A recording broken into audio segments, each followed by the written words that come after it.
Notre Nord-Phare TV, nous avons l'honneur quand même aujourd'hui d'avoir en face ou à côté de nous un vrai digne fils de Nord-Phare, M. Fary Ndao.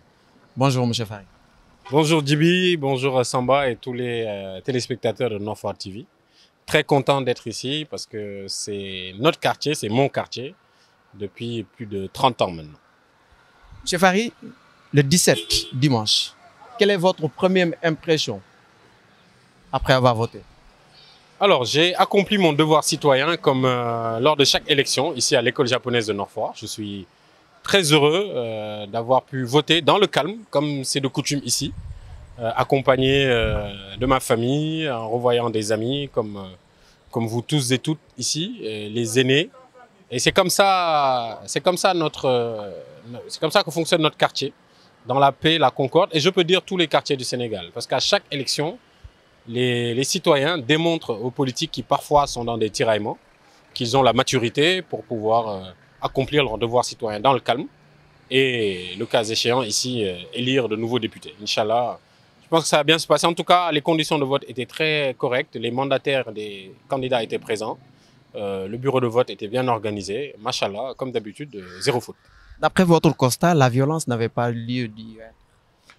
Non, bon, je pense que la violence, évidemment, n'a pas sa place dans l'espace public, mais le Sénégal étant ce qu'il est, étant un pays très jeune, il y a un renouvellement de la classe politique avec des dirigeants beaucoup plus jeunes, Ousmane Sonko, Barthélémy Diaz et d'autres, Bougane Gueye Dany, ont tous entre 45 ans et 50 ans. Donc ils sont plus jeunes que leurs aînés et donc forcément il y a un peu plus d'énergie de leur côté.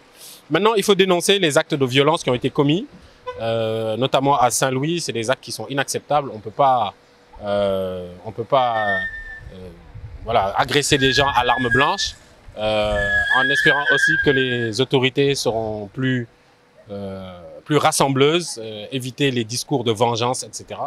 Donc la violence n'avait pas lieu d'être, mais c'est un peu l'histoire du Sénégal. J'espère qu'avec le temps, on va gagner en maturité et aller vraiment vers des élections encore plus apaisées, une campagne encore plus apaisée. M. Ndao, quel type de député à l'Assemblée nationale? Écoutez, les députés, on leur demande un travail technique, de voter les lois, de contrôler l'action du gouvernement, de mener des commissions d'enquête parlementaire quand il y a des problèmes qui suscitent un intérêt au niveau national. Donc il y a ce travail technique-là, mais le député doit aussi un peu représenter son peuple. Donc il faut des députés qui sont réfléchis, des députés qui sont proches de leur terroir, des députés qui font remonter auprès de la représentation nationale et de l'exécutif qu'ils reçoivent de temps en temps les préoccupations des gens de leur département notamment.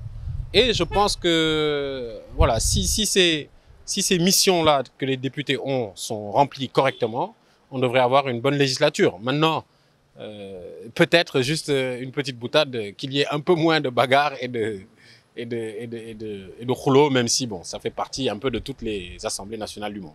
Au niveau de l'influence, c'est très faible. Oui, oui, mais enfin, en tout cas, c'est quelque chose qu'il faut essayer d'éviter, les combats, les actes de violence. On a vu sur la députée Aminia Nibi, je pense, lors de la dernière législature, voilà, des urnes qu'on arrache, etc. Il faut un peu plus de calme au sein de l'hémicycle. Peut-il avoir une cohabitation? Je ne sais pas. Honnêtement, je ne sais pas. Je ne dirais pas que l'élection est indécise. Bon, peut-être que la logique, vu les derniers scores de la présidentielle, voudrait que la coalition PASTEF gagne. En tout cas, le parti PASTEF remporte et une majorité. Une cohabitation me surprendrait quand même. Mais on ne sait pas. C'est une possibilité comme une autre.